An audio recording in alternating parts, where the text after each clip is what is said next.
Hello and welcome back to our channel. So today in this video we are going to discuss about how to connect Bluetooth devices to a Nintendo Switch. So without wasting much of our time, let's get straight into the video. So to connect a Bluetooth audio device to your Nintendo Switch or any other Bluetooth device, you need to update your control system.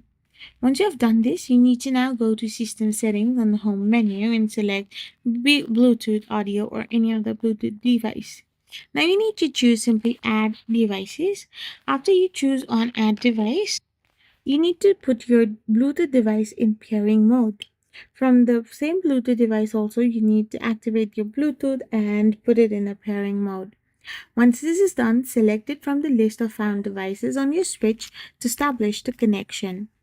Once you have finished this up, you will be able to connect your Bluetooth device to a Nintendo Switch.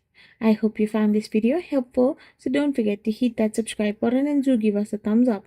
We will be back again with more informative videos. Thank you for watching and stay tuned for our next video.